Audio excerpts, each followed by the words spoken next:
So there's going to be quite some things I definitely want to talk about in this anime review, episode 2 of Reincarnated as a Sword, Reincarnated as a Sword. Now, since we got a little bit much by basically in the with this anime, I am impressed. I am very impressed with the graphics of this anime. It looks so clean. It looks really good. Now, some people may say this is just a standard anime. That's basically what they want to do. But even though it may look like it's a standard anime, but it's just way more of that. What from what I've seen based in this anime. Yeah, based from what I've seen from based on this anime, and even though with her, just based with the friend, she learned how to use the sword, how she can use other different things also as well too. And the one thing that really bothers me, I'm not saying it's a worry for me to worry or anything like that, but the one thing that really bothers me the most is that it's just that I'm seeming like is she going to have to rely on the sword really a lot or not? I really do not know because I'm like I know she's a wielder. I know she's just a sword wielder. I do know that. Even though that she's a sword mage also as well too, because I never heard of a sword mage really actually before. This is the very first time I ever heard what a sword mage really actually is. So, well, from what I'm thinking is that I'm thinking that a sword mage is basically it's kind of like you're half warrior. You can be fury or tank, or you could be arms or something like that. Basically, it's kind of like in World of Warcraft, but we don't have sword mages. Basically in World of Warcraft, so we just don't. It's just some kind of different category that was just made up for something like that. That's just made up for stuff. And and also the other aspect is that she has mage abilities. Means that just like in World of Warcraft, they can learn arcane magic, fire magic, and frost magic also as well too.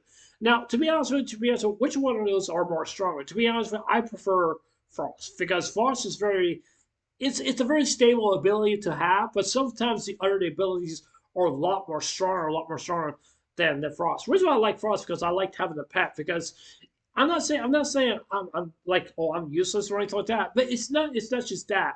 It's not just that, but it does gives the ability that you need that you want to have a companion. I've seen other players out there really don't need the pet really at all, and the reason why is because they can double their attacks. They will double their attacks up to 95%.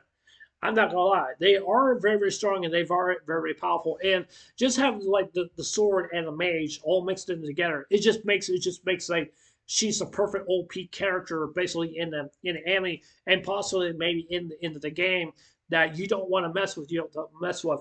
And that will be very awesome to have something like that for World of Warcraft Sword Mage.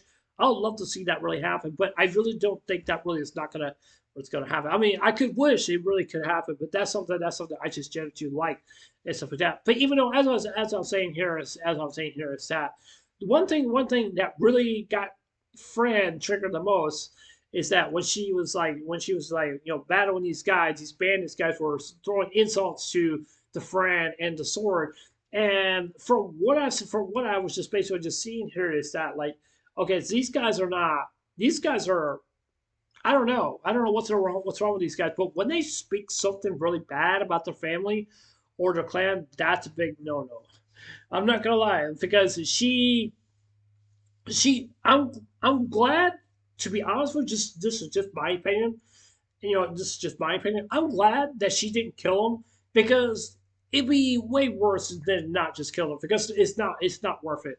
Because it would just be worth it the fact that hey, let's just slice their arm or slice their legs off and stuff like that. Usually, I just don't think Fran is really the kind of person I just do think that she's really just wants to kill somebody or something like that.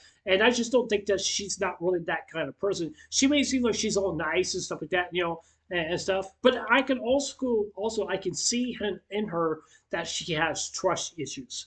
What I mean by it is that she doesn't look like she's fooled to basically like somebody is basically gonna fool her because the way she looks and stuff like that and stuff it and some people may take advantage of that because of her appearance and stuff like that And some people will try to do that. But however, Fran's very, very smart, and she really actually is. She really actually is. But even though, just like I said before, she has this trust issue with other certain people. That's why that she's been raised properly well with her family. Now, I'm really still kind of curious about her family. That's something I really would like to know. I'm not really 100% sure what happened to the Black Cat clan. I don't know what happened, but for some reason why she could not evolve at all. And some people were just calling her like she looks like a child. I don't think she really is or anything like that. Maybe it was just on her purpose that she didn't evolve or something like that. That's generally what I do think and stuff like that. Maybe she didn't evolve. Maybe she's still stuck at maybe being an adult or something like or so. I mean, I really don't know. I really don't know and stuff like that. But one thing I just don't like the fact that just basically like calling her a child is just something. It's just something I totally disagree with because I think she's much more appropriate than some people may not even think. Even though I definitely do think the manga really addresses that also well too. But she's not. But she's not no some kind of sidekick joke. You just basically like, oh yeah, she doesn't look all that strong because like I said before, she looks like a child. But even though there's more to it than that, it just basically just really just tells you with the techniques that she used with her sword, used with her sword, that can make her very very strong, and also it could make her very very dangerous as being a sword mage. Because if anyone were to saw a sword mage that can use wielding, being a warrior and using magic attacks also too, I would look out. I'm not gonna lie. I would look out. I would look out. Now, I definitely want to talk about the sword because the sword seems to me he's very very cautious. He knows some things about his surroundings and stuff like that. Because I'm not saying he's spying or anything like that or anything like that, but it just seems to me where he's like scanning the area and just making sure that everything's okay and make sure nothing's really bad actually happens. Sometimes Fran doesn't listen to him, but sometimes he begins to understand like yeah, Fran can make decisions on her own, maybe without the sword. But however, is that can she really trust the sword, or can the sword really trust her?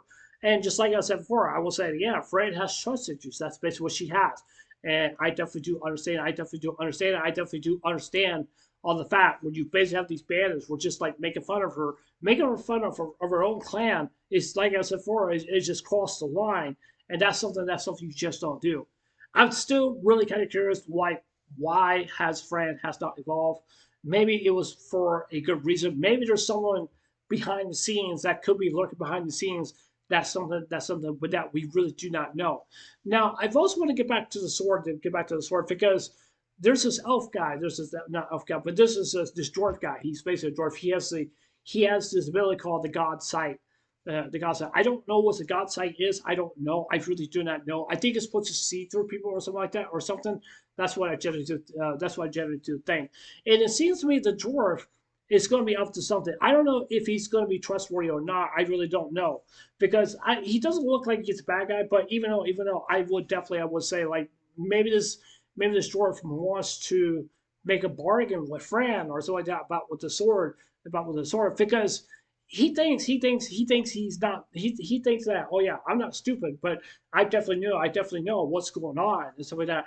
And that's basically what it seems. That's just basically what it seems to me that the dwarf, he looks like he's a blacksmith, means that he likes to make swords and stuff like that because usually dwarves are very good people that really loves to make things and stuff like that and make stronger items and stuff like that. And then you have like the golems who makes mechanicals and stuff like that, and they're pretty very very smart, and they really are. And even though it's just basically like I said with dwarves, it's just that dwarves are known for their short tempers and their drinking beer or something like that, having a good time and stuff. But they are very strong. They are a very strong clan, and I just don't think nobody should never underestimate a dwarf. The reason why I'm saying it because that's basically what it seems. That's basically what it seems. Even though I love dwarves, I mean, I'm not a big fan of them really all that much, but I do love them. But I love them a lot. For they're so funny.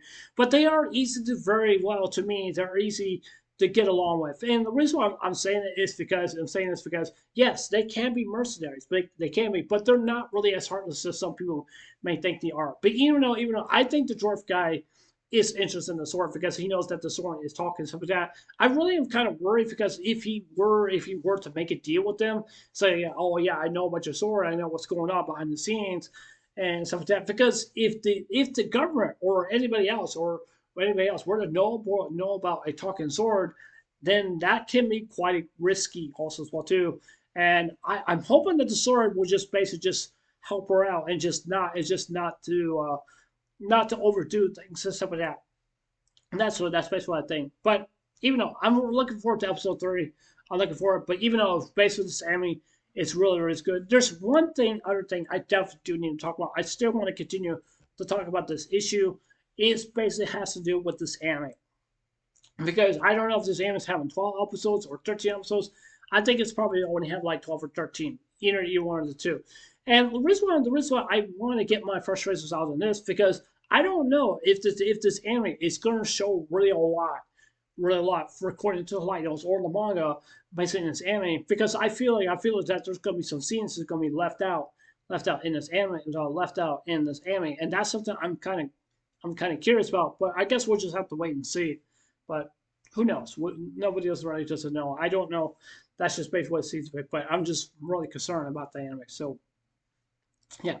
So yeah, anyways, that's it for this anime review. Tell me what you guys think. Do you guys like the episode? You guys don't like it? I'm just kind of curious about what you guys have to say. But yeah. Anyways, this is Alex. Anyways, I'll see you guys later. Take care. I hope you guys have a today. Don't forget to subscribe. Please consider subscribing. Please hit the like button, give me a thumbs up, and please hit the notification bell also too, so it's letting you guys watch my videos. And please leave your comments below. Anyways, I love you guys. Take care. I hope you guys have a wonderful day.